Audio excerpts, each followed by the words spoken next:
Bir qız istəyir, o oğlan biri ilə söhbətini həll eləyirsən, başa salırsan, nifraf çıxardırsan, o birisi qardaş sana 500 manat pul verəcək, onu gətirirsən, verirsən. Problem yok, narahat olma. Şəmi, Hə. eşitirsən? Problem bilsən nədir? Aha. Bu nifraf çıxartdığım oğlan var ha. Hə. Onun axırda başın qırxır mən. Hə, nə danışırsan? Ay, biz razborşiki, başa düşürsən, rəsmi olaraq razborşiki. Biz xuliqan zat deyilik. Hə, başa düşdüm, Bizim başa böyünümüz var, bizim pesatımız var. Hə, başa düşdüm. Sən müəllim, Hə. bir şey də soruşum. Bu Aha. Razborkaya zara girəndə mənim ləqəbim yoxdur axı, hələ seçməmişəm də. Hə. Soruşacaqlar ki, hansı fəlakətsən də, tanı, adı de bilim kimsən. Hə, nə bilim, bir ləqəb seç dana özünə. Seçmişəm, qalmışam belə sual altında. Hə. Sana bir iki variantını deyim, kömək elə də amma. De. Deməli bir dənəsi var, fəlakət servilat fikirləşmişəm. Bir dənəsi var, fəlakət doktorskaya. Bir də var, fəlakət lübiteskaya. Hansı yaxşıdır? Boy gedəsən, kalbasasan, hə? Ha, Hə. yox bir fəlakət halalski. Halalski? Yaxşıdır, yaxşıdır, halalski, yaxşıdır. Eşsən, fəlakət halalski gedir söhbətə. Gəl az da. Hayır, dalaşma.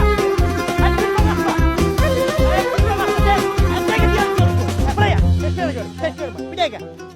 Patan boyda qədəsiz, 1,5 metr kilometr yağ var bədəninizdə, razborka edirsiniz, bu əcəmanlığın ortasından. Nə söhbətdir? Məni söhbətə kurs edin, gör nə söhbətdir. Heç də qaqaş. Hə. Mənim istədiyim qıza öz sinif yoldaşına xəbər göndərib ki, mən də o qızı istəyirəm. Bu.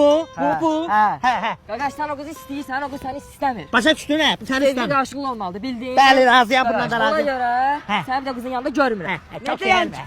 Hədiyəm bir dəqiqə. Dalaşmayız. Məni söhbətə kurs eləyin görüm. Sən atışatsan o qıza.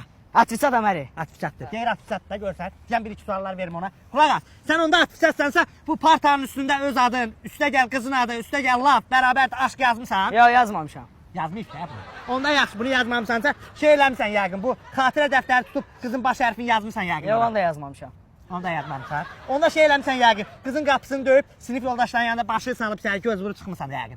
Yox, onu da eləməmişəm. Onu da eləməmisən. Və hansı sevgidən danışsan, hə? Burada özdə mənə deyir qız atışsasam, hə? Səhvdir bu, ciddi deyil bunun fikri. Dana deyək bunu. Saxlı buna bax. Buna bax hələ, mənim üçün qız istəyir, hə? İndi qulaq asma.